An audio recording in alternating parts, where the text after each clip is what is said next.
Wali syarat nyifati Allah sing permanen. Ketika Allah mensifati dirinya Al-Hadi, zat yang memberi petunjuk, maka sifat ini lazimah abadi ila yaumil. Maka apapun rusak dunia iki tetap akan ada orang baik ila yaumil. Bukan karena orang ini hebat, bukan. Wong zaman rusak kok tetap bukan. Karena Allah yang Al-Hadi. Sing hebat berarti Allah, bukan kita. Coba kita hidup di zaman akhir. Wong wedok do katokan cekak, fitnah kayak apa? Kayak apa fitnah kita di zaman akhir? Perkara apa dadi fitnah? Jagone ra dadi menteri geger. Nah jenenge dunya. Jadi jenenge dunya, tapi tetep do saleh. Wong ibadah tambah ke kaji lo antri. Del kaji 36 juta. Indonesia gua antri-antri puluhan tahun. Wa qala ta'ala afa hasibtum annama khalaqnakum abatsan. Afa hasibtum monoto nyangka sira kabeh annama khalaqna mestine gawe ingsun kuwi sira kabeh tak gawe abasan hale ora ana gunane. Masa kamu ngira bahwa penciptaan kalian tuh gak ana gunane. Wa annakum lan nyangka sira kabeh. Wa annakum lan kowe nyangka sira kabeh ilena maring ingsun kowe nyangka latur jauna ora den balekno sira kabeh. Orang yang selalu berpikir bahwa dirinya itu teledor dalam hal taat, padahal Allah selalu baik pada dia. Kalau selalu berpikir gitu, mesti ya tawalladu dadi kalahirna min hasangi hadil fikra al haya wisin. Wa hadza tafakkuru tailah mikir yazidu nambe apa tafakkur fi khaufika indal mudisi rawati min Allah sange Allah taala. Orang yang berpikir demikian terus isin terus dadekno wedi pangeran. Wa yahmiluka lan dorong apa iki hada ka ing sira alalau min nafsika ing atase modo awak sira mengkritik diri kamu sendiri wa taubihiha lan melehno nafsika wa mujamanabati taksiri lan ngeduwi pepeko wa mulazamati tasmiri lan mulazamah no netepi cangcut. Tasmir mana cangcut nopo serius nih, tasmir bahasa Indonesia ini serius. Kalau orang tahu dirinya gegabah pepeko dalam ibadah kemudian tahu itu disalahkan Allah, pasti dia akan menjauhi taksir itu, sembrono itu, dan selalu nopo serius melakukan nopo ibadah. Menurut terang nopo masalah mulai fikrotun fi wa'dillahi ta'ala. Terus kita tahu di Quran di hadis itu ada janji Allah, kemudian ada nopo ancaman Allah. Terus yang dijanjikan tentu para wali. Wali wong apik, kowe wali, sanggepe wali. Wali amatir wali pokoknya wali. Terus perilaku sing ora disenengi Allah. Kalau beri contoh guys, sing aman, maksudnya aman itu ada di beberapa kitab. Misalnya Fathul Mu'in. Fathul Mu'in itu kitab yang dipakai semua pesantren, kitab fikih. Itu kalau ngeritik kamu kalau mau sholat iku kudu ana melayune. Mane kula nu sering gawe syariat teng santri kula, pokoke nek ape jamaah mbok pira kadare iku ana melayune.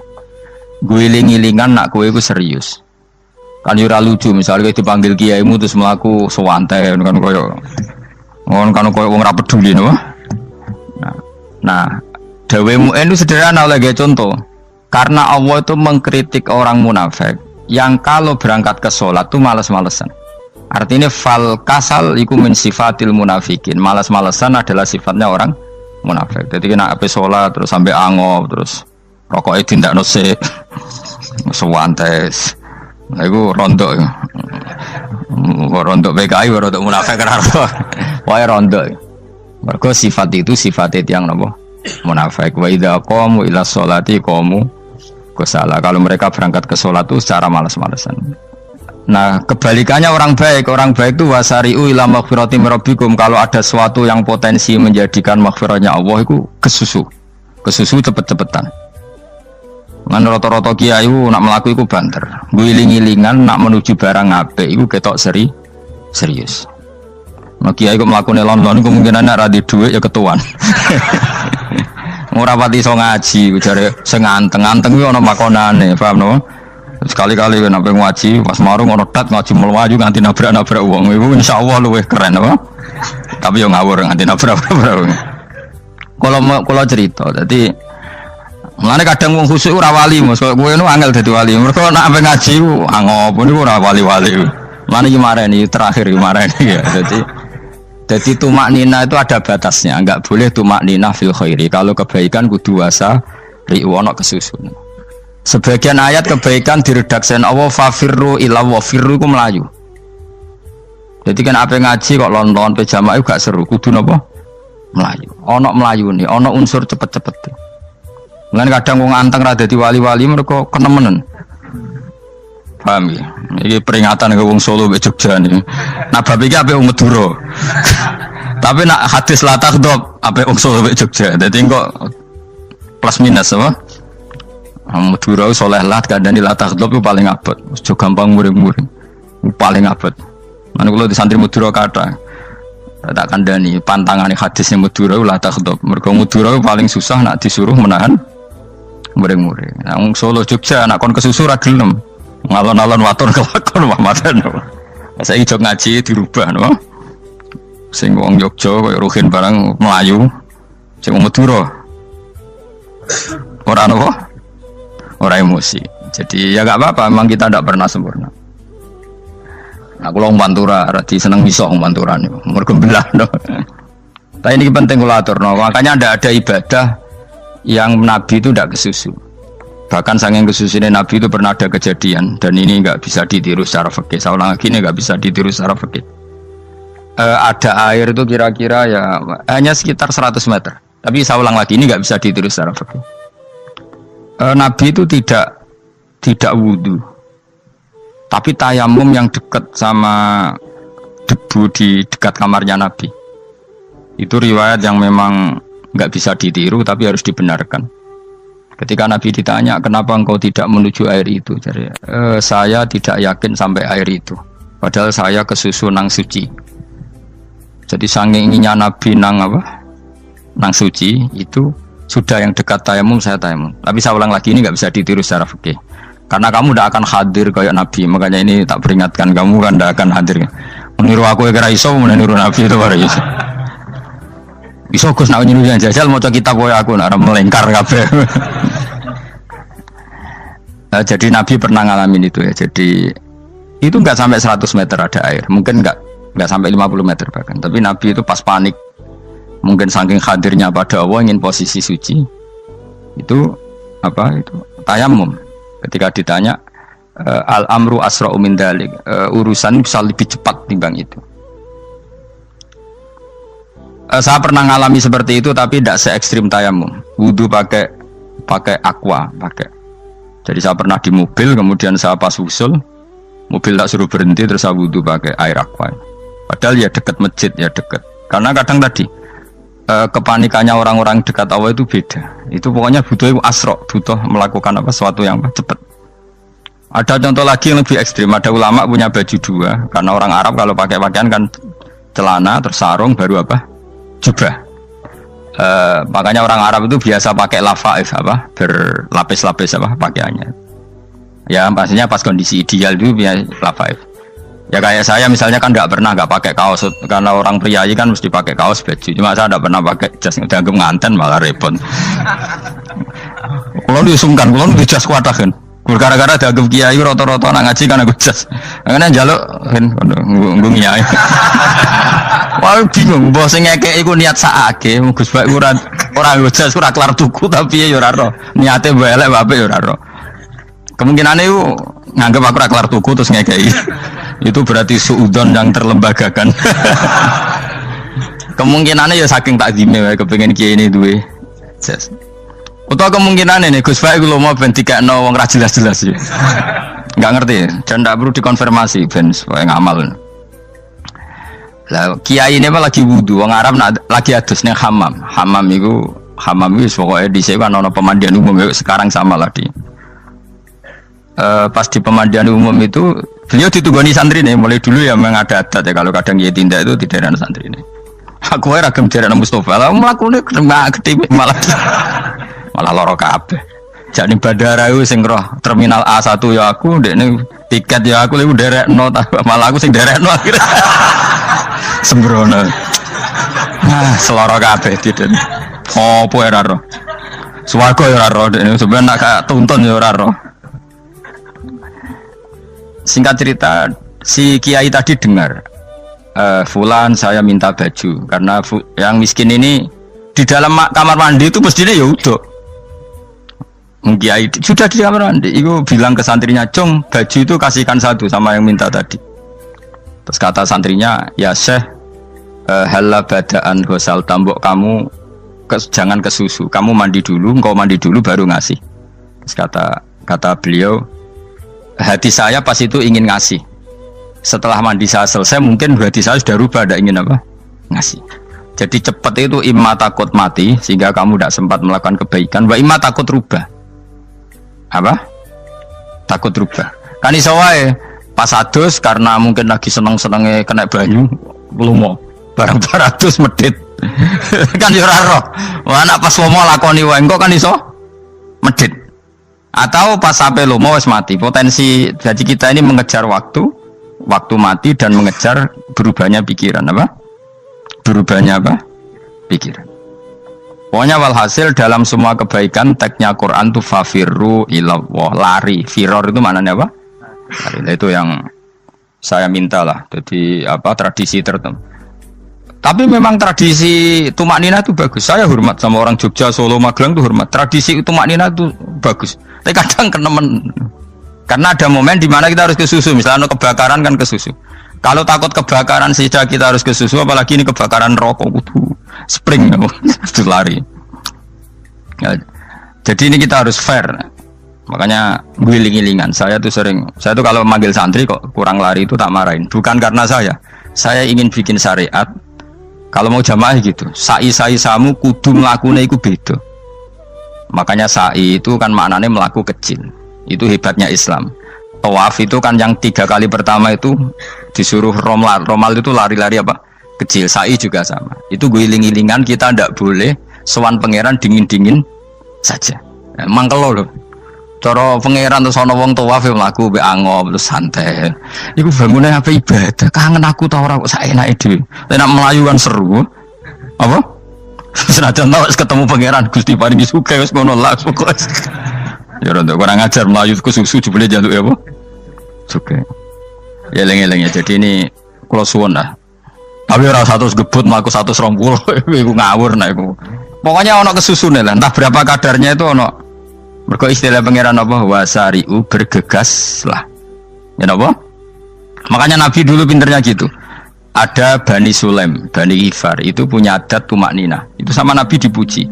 Adat kamu bagus tumak nina, tapi dikurangi tumak ninahnya kalau dalam kebaikan harus ke susu. Ada daerah yang temperamental. Dikandani Nabi la taghdab. Ya sama seperti di kita kan. Orang Madura di bab musyawarah ahlul khairat mungkin bagus, tapi di la taghdab kurang.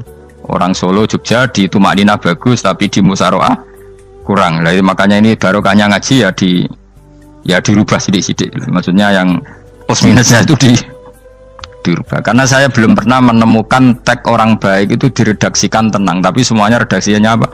Wasari'u. Wasari'u itu apa? Bergegaslah. Fafirru, larilah. Jadi fafirru ilallah, maka larilah. Firu itu lari apa berjalan? Lari. Supaya maksudnya lari itu tidak harus lari kayak pembalap itu enggak. Pokoknya ada unsur kesusunnya gitu. Ada unsur bergegas. Dan karena ada etis memang, misalnya saya sebagai anak dikasih tahu babak atau kangkang Gus ibu sedang gerah serono swantai itu kan kayak gak ngergani wong tua. Kudu ono melayu nih. Dan di sini ini maka diredaksikan di semua riwayat Nabi itu kalau jalan wa idza masa, Nabi kalau jalan itu fakaan namayan hattu min sobabinir takoh. Semua dibak menerangkan apa Nabi kalau jalan itu seakan-akan turun dari tangga. Maknanya cepet. Fakaan naman hatto min sobabinir takoh. Jadi Nabi kalau jalan itu cepet. Ya dong ini ya. Paham ya? Ngiling-ngilingan. Nah, ciri utama berpikir secara Qur'ani adalah apa? Kamu mencari sifat-sifat wali Allah. Dan ternyata sifat wali-wali Allah itu musyaroah ilal khairat, kalau melakukan kebaikan ke susu. Dan sifat orang munafik itu kalau melakukan kebaikan bermalas-malasan. Wa idza qamu ilas sholati qamu kusala. Sehingga kata Fathul Mu'in, kalau kamu sholat kudu ono kesusune, ono nasate, guling-gilingan kamu biar tidak berkategori munafik. Karena orang munafik kalau wa idza qamu ilas sholati qamu kusala, kalau sedang mau sholat malas-malasan. Nah, intinya gitu cara jadi mufassir, cara jadi pemikir Quran yang baik apa? Sifatnya orang baik dikumpulkan, kemudian kamu ingin diri itu. Sifatnya orang buruk kamu kumpulkan, kemudian kamu menghindari sifat itu. Misalnya Allah cerita Fir'aun. Fir'aun itu penyakitnya apa? Istagna, merasa kumoluhur, merasa tercukupi semua. Itu sifatnya apa? Fir'aun. Tapi sifatnya orang baik itu ya Yuhannasu antumul fuqara'u ilallah. Sifat orang baik adalah merasa fakir, merasa enggak siapa-siapa di depan Allah Subhanahu wa taala. Sehingga keangkuhan itu sifat Fir'aun, merasa fakir, merasa enggak siapa-siapa adalah sifatnya orang baik. Makanya nadumanya Habib Abdul Haddad masyhur itu. Ana abdun soro fakhri dimna fakri, yang sering dinyanyikan dilakukan para wali-wali itu apa? Ana abdun soro fakhri dimna fakri. Jadi ana uta ingsun abdun kawula. Soro ingkang dadi apa fakhri kebanggaan ingsun iku dimna fakri mergo fakir ingsun. Jadi saya ini hambamu ya Allah, yang sebagai kebanggaan saya adalah saya selalu butuh kepada Engkau. Karena ciri utama orang jelek adalah hidup seakan-akan nggak butuh sama campur tangannya Allah Subhanahu wa taala. Kalau saya punya uang pasti senang, punya jabatan pasti senang. Saya jadi menteri mesti beres semua, saya jadi gubernur beres semua. Merasa bisa semua itu min sifati Fir'aun, itu sifatnya Fir'aun. Tapi kalau kamu jadi menteri, jadi gubernur, saya tidak siapa-siapa tanpa pertolongan Allah. Saya kiai pun tidak bisa apa-apa tanpa pertolongan Allah.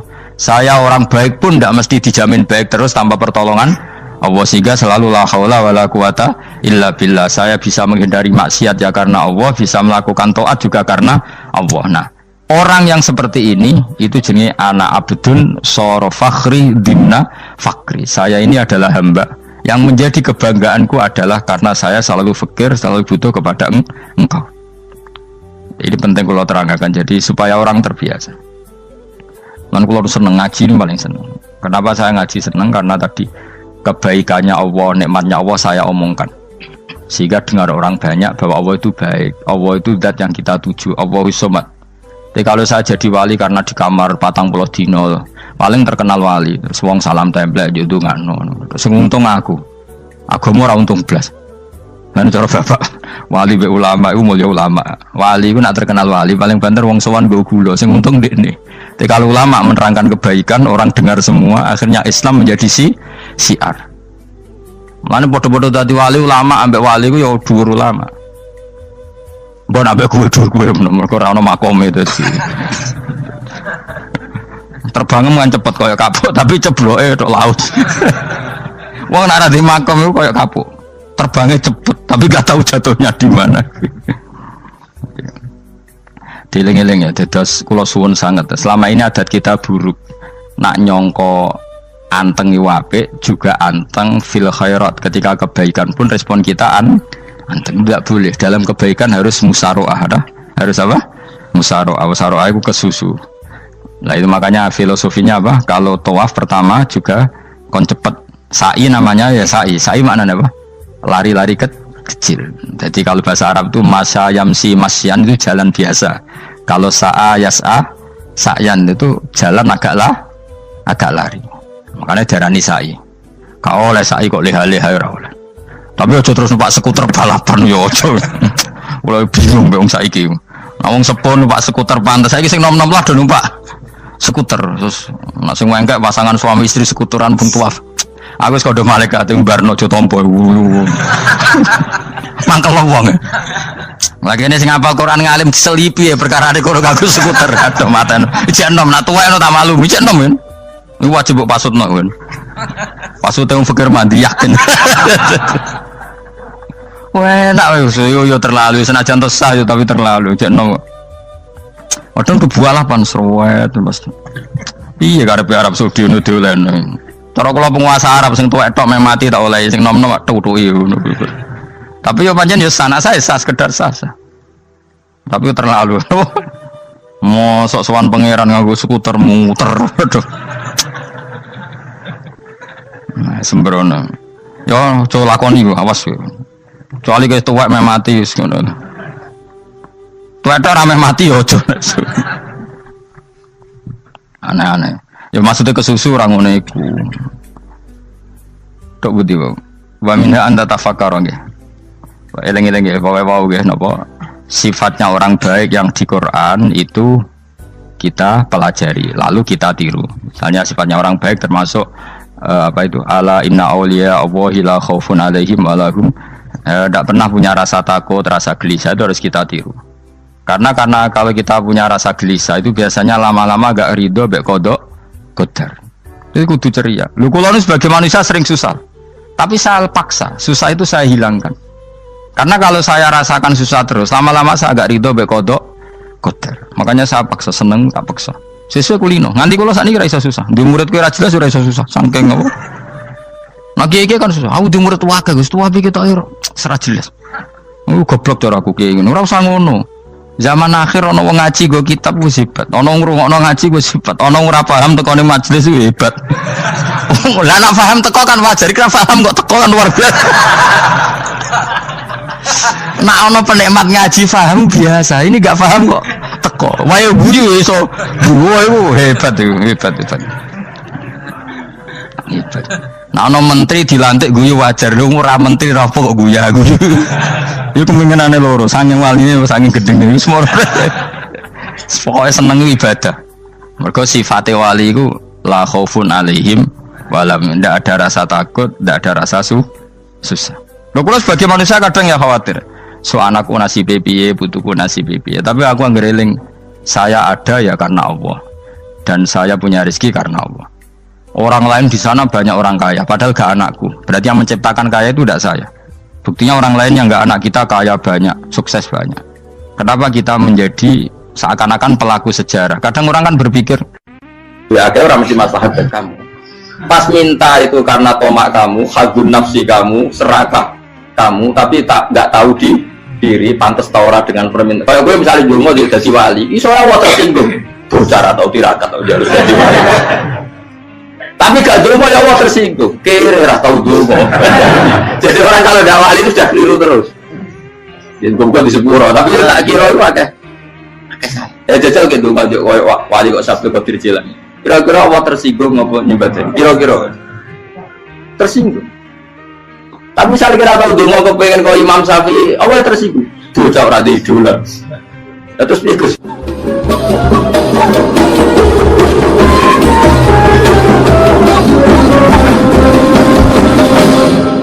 Artinya gini loh, ketika manusia mengatakan mampu, itu ada sekian hal yang manusia itu tidak ikut melakukannya, tidak ikut menciptakannya.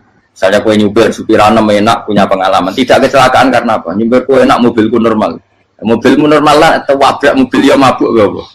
Nah di sini ini manusia dituntut, diingatkan terus, kamu itu butuh Allah, rahmat Allah itu yang melindungi kamu, bukan keahlian kamu, bukan kecakapan, karena tanpa itu semua tidak bisa, semuanya Allah.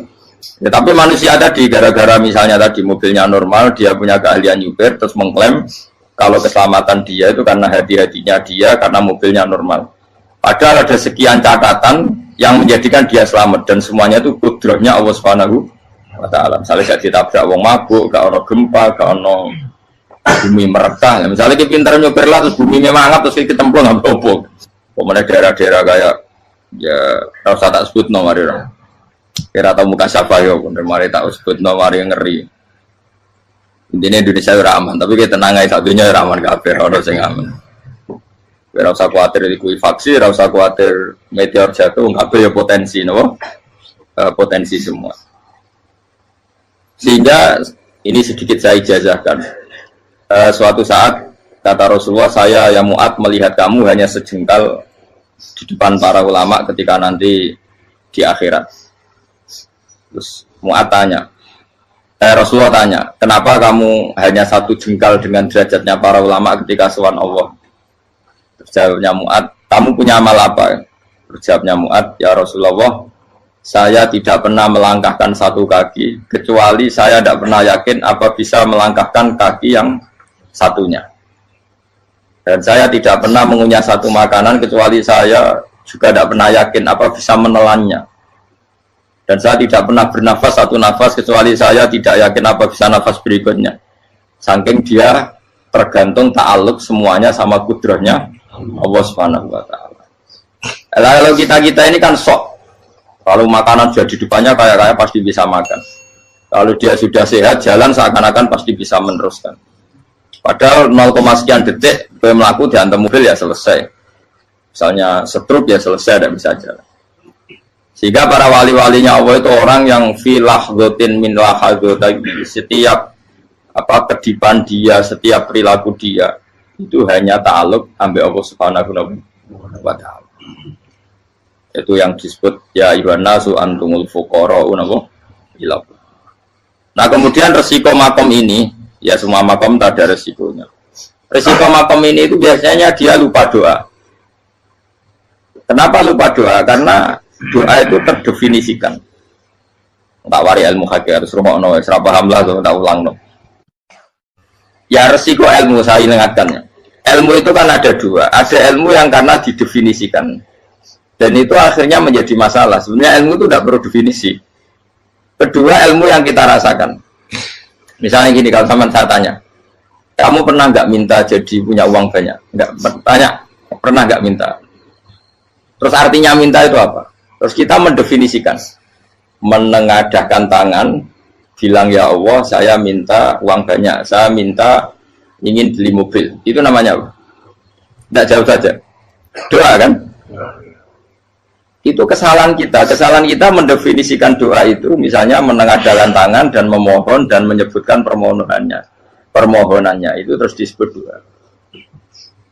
Nah, tapi kalau menurut Allah, sistem tubuh kamu yang menghendaki punya mobil, sistem tubuh kamu yang ingin punya uang banyak, reaksi tubuh kamu yang terhinakan karena ditagih orang atau butuh uang, ini menurut Allah ya sudah kamu itu peminta-minta. Saya ulang lagi ya. Sehingga menurut Allah kamu minta tidak minta ya tetap berstatus peminta, pengemis. Nah, orang-orang yang sudah usul, meskipun itu kondisional ya, tidak selalu. Itu ya dia pikirannya menengadahkan tangan apa enggak ya sama saja tubuhnya merasa minta. Sehingga dia tidak perlu mengekspresikan minta.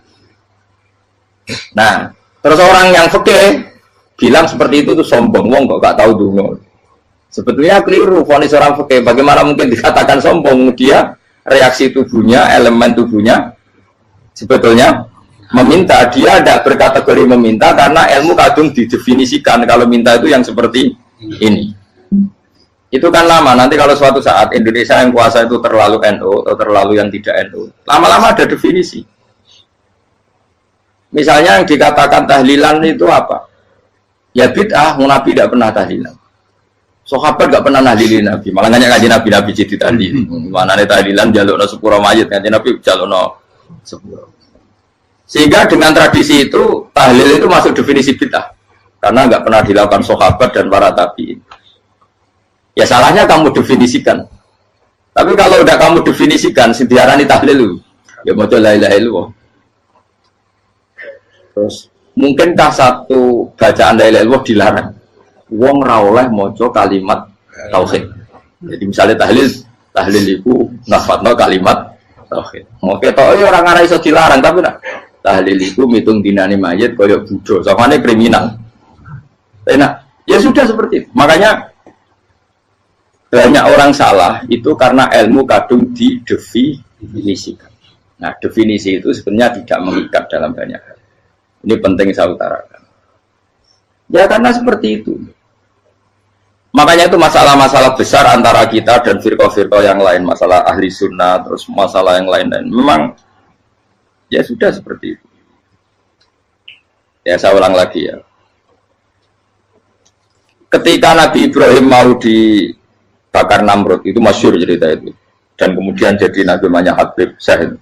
Habib Syahid itu sebetulnya hanya ngutip Habib Abdul Haddad. Jadi syair itu sebenarnya ada di Diwanul Haddad. Apa? Diwanul Haddad. Diwanul Haddad itu syair-syair Abdul Haddad ketika beliau usul, beliau mukasyafah. Terus bagian dinyanyikan Habib Syahid terjadi populer. Saya ulang lagi ya. Tubuh kita, misalnya kamu lapar, perut kamu kan mereaksi minta makan. Andaikan kamu itu Tuhan, kan kamu tahu bahwa perut kamu itu minta makan. Tanpa kita bilang ya Allah saya minta makan, Allah tahu kalau reaksi tubuh kamu minta makan. Sehingga orang yang tidak minta pun asal makomnya makom yang ikrar, mengakui kalau dia butuh, ya namanya sudah minta. Tapi fikih kadang mendefinisikan sing darane minta itu hanya madhep kiblat terus menengadakan dan sebagainya. Ya sudah kita sebagai orang pengikut ya yang ikuti fikih, yang ikuti tasawuf sebetulnya itu definisi yang sepihak. Sehingga ketika Nabi Ibrahim mau dibakar Namrud, masyhur itu cerita itu. Beberapa hari mungkin bulan-bulan orang disuruh Namrud cari kayu sebanyak-banyaknya. Ketika kayu sudah terkumpul mungkin satu lapangan, Ibrahim mau dibakar. Pegawainya Namrud itu bingung caranya mencalon Ibrahim. Terus saking gedene napa? Api. Nak dicalon ke ado itu ratok tengah. Nak diparekno itu kepanasan. Masyhur. Setan zaman itu orang akeh tadi setan tenan. Saya kan duplikatnya sakit tadi setan rano muncul. Wong duplikatnya wis napa? Akeh. Singkat cerita setan itu muncul pura-pura jadi manusia terus ditemukan manjane. Manjane kayak semacam ketepil besar yang jadi mana ya dari kiai-kiai ketepil haram mergo penemune setan. Jari ini tuh. Tapi nak manjane penemune setan itu betul walhasil terus dibikinkan satu manjane semacam ketepil besar terus Ibrahim dilemparkan ke api lewat apa ketepil tadi idenya siapa setan. Nah ketika di tengah api itu unik, kata malaikat Jibril datang terus tanya sama Ibrahim, ya Ibrahim apa kamu butuh saya, butuh alakah haja, apa kamu punya kebutuhan? Jawab Ibrahim lah, saya tidak punya kebutuhan. Amma ilaika fala, kalau ke kamu ndak, karena kamu makhluk apapun keren kamu Jibril tetap kamu makhluk. Amma ilaika fala. Tidak, maksudnya butuh ke Allah nanti saya nyampaikan. Malah dinya Nabi Ibrahim kalau Allah tidak usah kamu sampaikan ya sudah tahu. Gua be Jibril. Oh, aku ditekak kan. Ya saya ulang lagi. Apa kamu punya kebutuhan? Alaka hajalah ama ilaika fala kalau ke kamu tidak. Tidak, maksudnya butuh ke Allah nanti saya sampaikan. Karena Jibril yang mentang-mentang dekat sama Allah dan tukang memberi informasi. Saya kata Ibrahim, kalau ke Allah sih nggak perlu kamu, dia sudah tahu. Nah itu terjadi nagamanya Habib Abdul Haddad masyhur itu apa? Hasbi min su'ali ilmuhu bihali. Jadi cukup ilmunya Allah itu menjadikan saya tidak perlu minta. Hasbi min su'ali ilmuhu bihali. Jadi ada kondisi tertentu yang para wali itu, saya ulang lagi kondisi tertentu, yang para wali itu ya tidak minta. Tapi kalau itu ditiru jenengan semua ini jadi keangkuhan. Kenapa? Wes oga donga tangane ditenangkan. No, atine ora eling pangeran kan akhirnya aja lo tenan. Itu jadi wali-wali. Nah, wali-wali itu kan misalnya tangannya tidak menengadah tapi semua sistem tubuhnya merasa butuh sama saya itu pernah ya. Tapi itu kondisional dan saya juga ngulang nggak mesti bisa. Ketika saya umroh itu pernah saya ada satu kondisi itu doa ya di putaran pertama kok. Di putaran pertama saya berdoa ya agak banyak di multazam. Putaran kedua mau berdoa sudah tidak berani lagi. Sampai ke-7. Hari kedua ya tidak berani, hari ketiga tidak berani. Nah seperti itu tidak bisa dibuat-buat meskipun saya juga agak ingin. Tapi ya pas itu ya nggak bisa. Gara-gara itu korban kitab hikam, ya kitab hikam yang terkenal. Kitab hikam itu pernah cerita gini. Rubbama dallahum al-adab ala tarkit tolak. Terus di antara makalahnya itu wa inna ma yunabbahu man yajuzu alaihil ikhfal. Tapi kamu jangan niru dosa kan. Tapi jangan ingkar ilmu ini tambah dosa oke. Jadi niru ya dosa, ingkar ya dosa. Jadi ada seorang wali kata hikam. Kadang-kadang seorang wali itu mau doa diulang itu sungkan. Kenapa? Yang perlu diingatkan itu yang potensi lupa. Allah kan masih ingat doa kemarin. Lalu gara-gara saya sebelum umroh itu mensinau kitab hikam agar aku dulu. Ya Allah, sing tak dungani ini aja eling kok tak eling nomor ae. Jadi wa inna ma yunabbahu man yajuzu alaihi yang bisa diingatkan hanya orang yang potensi lupa. Sementara Allah udah akan. Tapi kan akhirnya doanya eling. Ya Allah kayak kemarin. Hari ketiga ya Allah kayak. Makanya menurut saya ilmunya orang hakikat itu juga dari sisi kriminalnya karena ya tadi. Tapi kamu ingkar ya keliru. Memang Allah nggak mungkin lupa ngapain kamu ingatkan. Makanya menurut saya Allah itu mazat terbaik benar-benar Rahman Rahim. Mestinya Allah terbaik itu mau bedino malah ngamuk. Lah aku lagi tapi mbok ilang eling kok. Tapi Allah itu maklumi ya, dengan kekeliruan. Kita ini kan selalu keliru, donga terus ya keliru sebetulnya. Karena seakan-akan kan mengingatkan seseorang yang mungkin lupa. Wong Allah tidak pernah lupa kok, kamu ingetin terus. Atau kamu menggurui Allah, yaitu ya Allah langsung badani kalau di duake, padahal nggak mesti maslahat bagi kamu. Duake orang mesti maslahat bagi kamu. Maka ada sekian contoh yang wali itu dibully pangeran. Saya sering cerita, banyak cerita wali itu dibully pangeran. Digarap pengen. Ini gara-gara salah itu. Saya pernah cerita dan itu ada di hikam itu di kitab itu. Itu ada. Ada wali itu tukang hamal. Hamal itu manol di pasar itu tukang angkut. Jadi kalau ada orang bawa barang berat diangkut dia, terus misalnya ke kalau dulu mungkin ya ke kereta atau ke singkat cerita terus diupai. Saat dapat apa dia pasti pulang karena dia hanya butuh makan satu piring karena dia tirakat makan satu piring untuk ibadah 24 jam. Singkat cerita dia ngeluh ya Allah. Kamu tahu, engkau tahu, saya ini pecinta engkau. Saya ini hanya butuh makan satu piring untuk kuat sholat. Tapi kenapa harus jadi juru manol? Berilah saya rezeki yang tanpa kerja. Nah, selang sekian hari dia dituduh maling, terus di penjara, terus dapat rezeki tanpa kerja. Dia terjawab kenapa jadinya gini? Kan kamu minta rezeki tanpa kerja. Ya itu penjara itu rezeki tanpa kerja kan. Jadi Allah memperlakukan para walinya itu memang unik. Ya kadang dibully. Sehingga dalam cerita-cerita kenabian kata Qadiyat itu nggak ada orang yang sering dibully Allah kayak nabinya. Karena nabi itu orang yang dicintai Allah. Jika salah sedikit saja itu toro pangeran, toro kampus itu digarap, pokoknya dibontol, salah sedikit. Misalnya begini, Nabi Yakub itu kan nabi. Dia mungkin yang jauh nggak tersadar nyembelih apa itu anak sapi itu di depan indukannya. Ya beliau mungkin spontan saja, Pak. Kalau kamu yang melakukan pasti tidak ada hukumannya karena Allah dapat peduli sama kamu sudah lah. Artinya nggak peduli salah pantas saya nggak jelas ya gitu. Tapi itu Nabi. Ketika itu terus indukannya sapi tadi ya Allah Yakub itu kekasihmu. Saya tidak berani sama dia karena dia kekasih. Tapi saya tetap menuntut keadilan. Dia harus merasakan susahnya dipisah dengan anak. Meskipun dia tidak nuntut rasanya roh anak sebelah itu tidak ada dasar ekstrim itu. Sapinya itu hanya nuntut ya Allah dia harus merasakan sakitnya terpisah dengan anak. Akhirnya Allah menciptakan Yakub mengalami terpisah dengan Nabi siapa? Yusuf. Itu kalau kata Qadiyat, itu kalau yang melakukan tidak Nabi pasti nggak dibully Allah, dibiarin. Karena Nabi ini yang melakukan. Nah.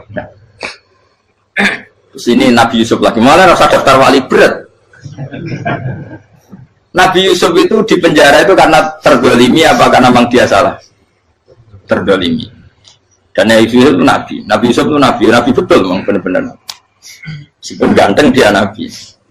Syaratnya Nabi ganteng kira-kira mlebu. Nabi itu harus ganteng. Gak boleh. Nabi elek ora oleh. Karena Allah isin di kekasih keriting elek. Allah yang diselera.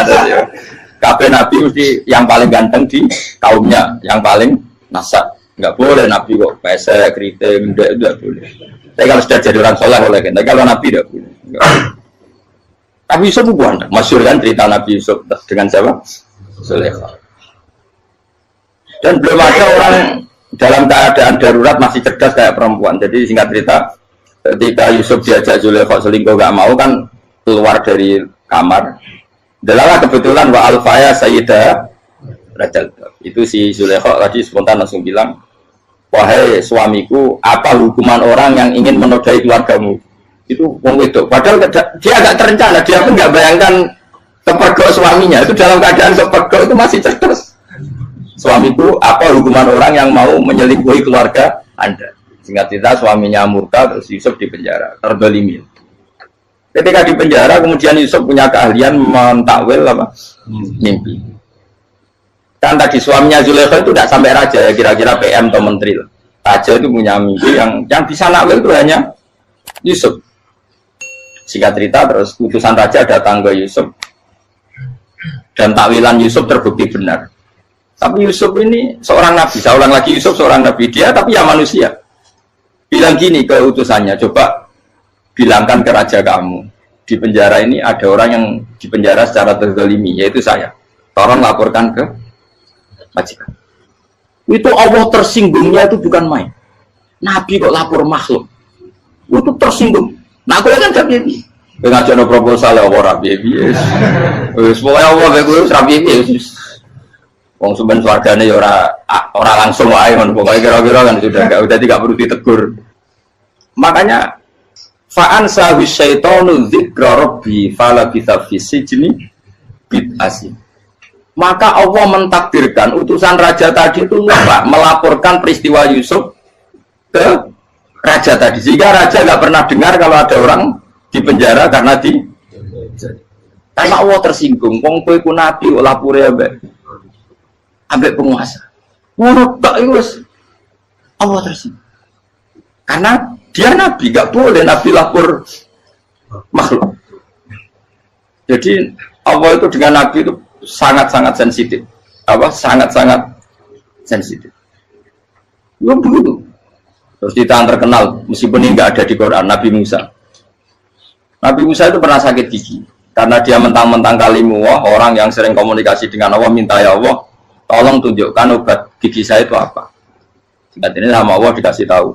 Kamu ngunyah suket ini, gitu. Rumput ini kamu kunyah, nanti pasti sembuh. Karena resepnya dari Allah ya pasti mujarab, kan nggak ke dokter. Singkat ini dikunyah terus sembuh. Suatu saat dia sakit gigi lagi, nggak konsultasi lagi karena masih punya resep tadi kopian apa resep. Dia datang nyari suket yang sama dikunyah tambah sakit. Tanya sama Allah, ya Allah ini kan resepnya yang sama, kenapa tambah sakit? Kata Allah, kamu itu kekasihku. Orang nak sing ngobati ku aku ra suket sembrono. Semenjak itu Nabi Musa tidak pernah taruh resep lagi sudah. Andaikan itu kamu, pasti Allah juga nggak tersinggung. Makanya kata Qadiyat, kenapa para nabi sering ditegur itu bukan karena Allah murka, nabi itu beda. Jadi kesalahan kecil atau apa-apa yang menurut kita ada salah itu untuk nabi salah. Makanya di ahli sunnah ada kaidah apa? Mimba bihasanatil abror sayyi'atul muqarrabin. Pernah dengar kaidah apa? Mimba bihasanatil abror sayyi'atul muqarrabin. Sesuatu kalau dilakukan umumnya orang itu hasanah atau kebaikan, tapi kalau dilakukan para nabi itu salah. Karena apa ya? Saking dekatnya dengan Allah. Saya ulang lagi apa? Mimba bihasanatil abror sayyi'atul muqarrabin. Jadi nabi itu beda. Nah, para nabi itu orang-orang yang mengalami fikir yang doa resmi kayak siapa tadi? Definisi fikir yang sering. Kayak definisi orang tasawuf yang sering. Sehingga ketika Nabi berdoa, ya memang secara disiplin ilmu yang namanya berdoa, ya minta Allah dengan mengadakan tangan. Ketika nggak berdoa, karena Nabi sadar Allah tidak perlu diingatkan lagi, pasti masih ingat. Jadi dua-duanya benar terus. Makanya Nabi itu lam yazal fitaroki, Nabi itu selalu naik derajatnya. Karena pas minta ya benar, pas tidak minta ya. Tapi kamu jangan niru dosa kan. Tapi jangan ingkar ilmu ini, tambah dosa. Jadi niru ya dosa, ingkar ya dosa. Jadi ada seorang wali kata Hikam, kadang-kadang seorang wali itu mau doa diulang itu sungkan. Kenapa? Yang perlu diingatkan itu yang potensi lupa. Allah kan masih ingat doa kemarin. Lalu gara-gara saya sebelum umrah itu mensinau kitab Hikam itu, agak putus kok. Ya Allah, sing tak dungani ini aja eling kok tak eling nomene. Jadi wa inna ma yunabbaru man yajuzu alil yang bisa diingatkan hanya orang yang potensi lupa. Sementara Allah tidak akan. Tapi kan akhirnya doanya elik, ya Allah kayak kemarin. Hari ketiga ya Allah kayak. Makanya menurut saya ilmunya orang hakikat itu juga ada sisi kriminalnya karena ya tadi. Tapi kamu ingkar ya keliru. Memang Allah nggak mungkin lupa, ngapain kamu ingatkan. Makanya menurut saya Allah itu mazat terbaik, benar-benar Rahman Rahim. Mestinya Allah terbaik itu mau bedino malah ngamuk. Ya aku aja tapi hilang dong. Tapi Allah itu maklumi ya, dengan kekeliruan.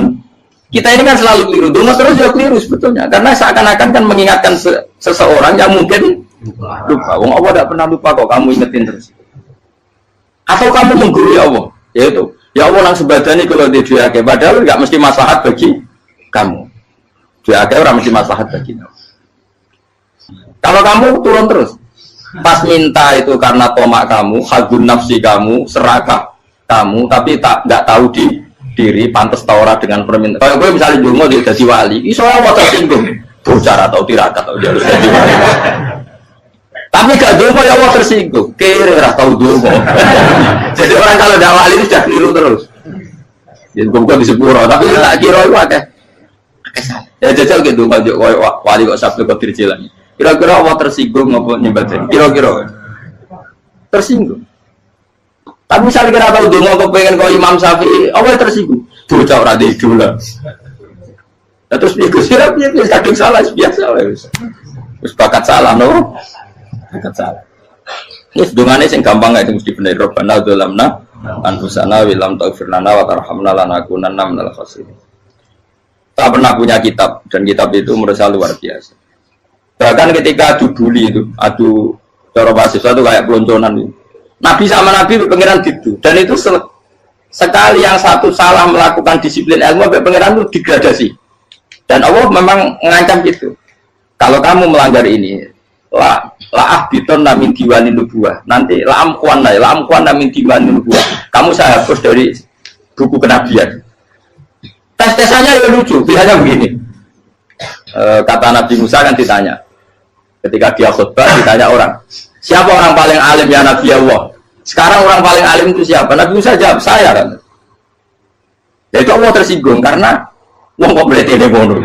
Tapi ada kan Nabi Musa kok jawab Fauzi itu salah, gak masalah meneh.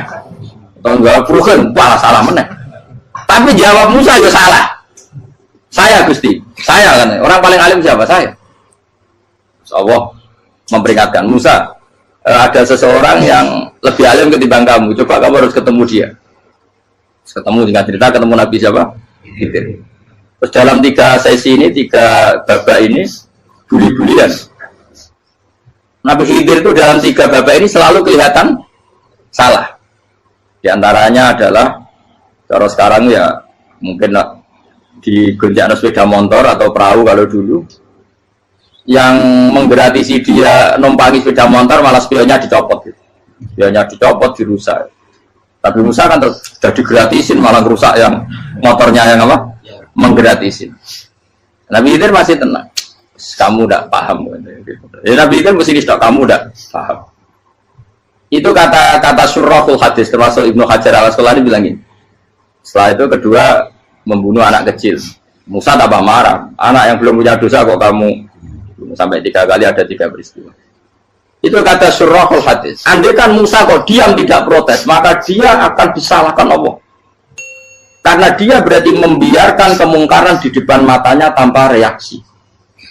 Jadi sebetulnya ketika Musa berontak itu Nabi Khidir, Nabi tenan gitu. Jadi itu kan unik. Tapi berontak yang disalahkan. Jadi angel, sandi tes-tesan jadi Nabi itu angel. Misalnya kalau Nabi Musa itu kayak model santri Jawa Timur. Nabi Khidir salah, derek mawon. Ya Nabi jero barang mungkar. Menengae. Berarti ya Nabi goblok ngono. Makanya memang Musa harus konsisten seperti itu, harus demo terus. Kayak saya misalnya sebagai kiai, ya harus seperti ini cara mulang saya. Enggak boleh saya misalnya terus anut mulang terus tawadu, meneng terus ora karu-karuan. Jadi andekan Musa kok tidak protes itu malah salah. Ya memang harus. Dan itu Nabi tenang. Makanya Nabi itu akhirnya respect. Tidak ada hati sebaik Abu Musa. Risi itu gak nyaman ketika melihat kemung. Jadi itu punya poin. Tapi lucunya Nabi itu yang jalan. Tak ada rasa kok komen tak kok. Tapi harus disalah no. Ya aku dari Nabi Musa. Ya jajal, dari peristiwa meneh aku tak sabar rata kok. Kon jajal nih. Barang dijajal ya protes meneh. Barang protes meneh, tinggal 1 kali kesempatan. Kowe takok meneh, wis ora dadi muridku. Dikasih kesempatan lagi, ya protes meneh dek nomor. Tapi itu justru itu menjadi kelebihannya Nabi Musa karena syarat seorang nabi adalah al-musara'ah ila inkaril munkar kata Ibnu Hajar al-Asqalani. Syarat seorang nabi adalah secepat mengingkari sesuatu yang mungkar. Enggak boleh. Ya toh kan misalnya kita jadi murid terus gurumu itu gandeng artis atau gandeng penyanyi dangdut. Dia derek mawon. Jadi guru bener gila banget ya. Tapi kalau awalnya guru tersinggung, ora hikmah itu. Kan bingung loh. Di guru itu kan bingung loh. Kalau kayak di guru jadab, orang Jawa Timur apa? Gurumu gandeng penyanyi dangdut. Reaksimu biasa saya tak. Ayo loh, nak elek kan gak iri. Biasanya nak elek itu nak iri. Kamu pak. Sing ayu, sing potensi iri. Kira-kira reaksi kamu itu milih derek mawon apa berontak?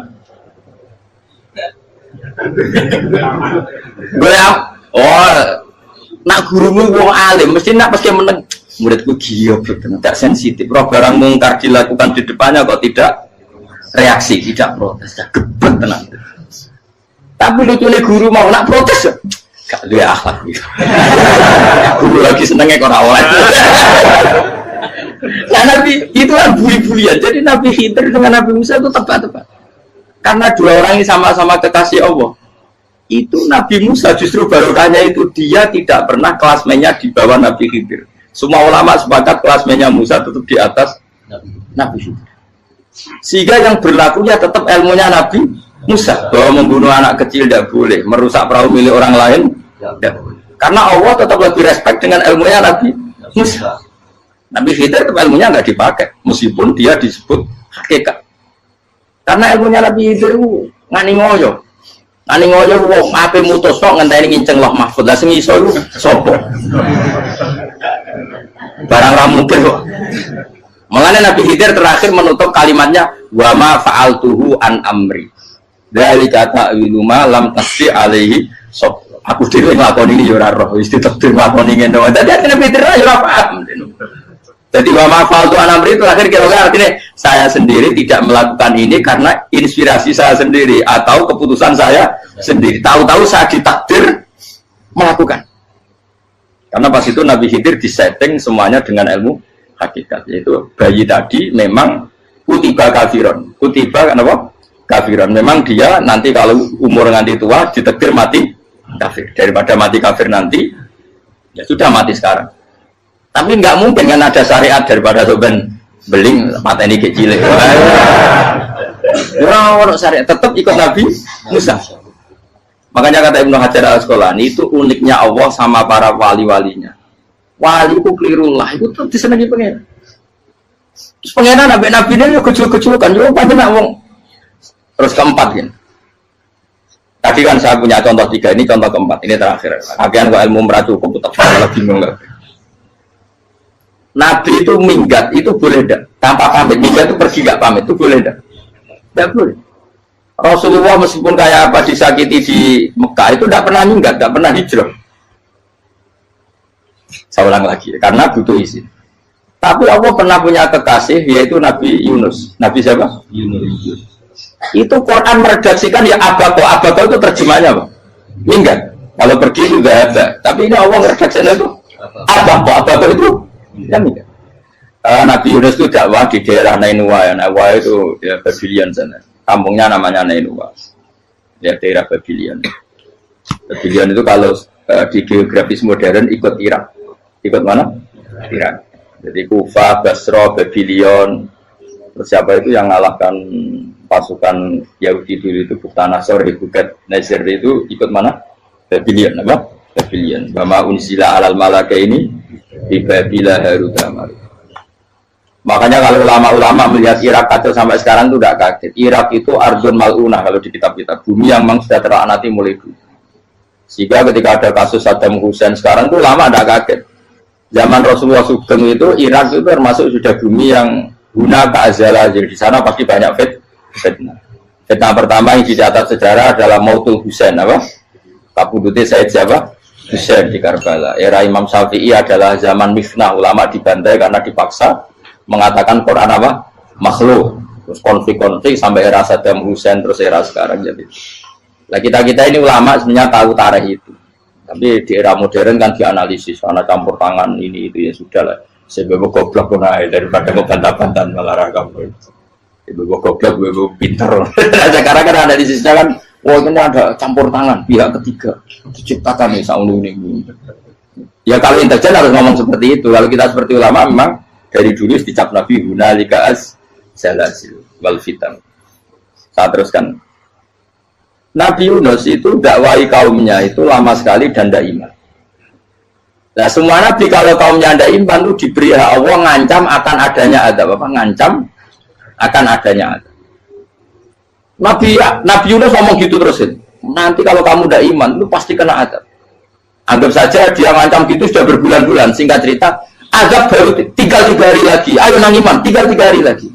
Ya kira-kira dia ngomong misalnya Ahad, tadi Ahad, Senin, Selasa, atau kamu milih Selasa ya Rabu, Kamis. Singkat cerita Ahad itu dia gak kuat.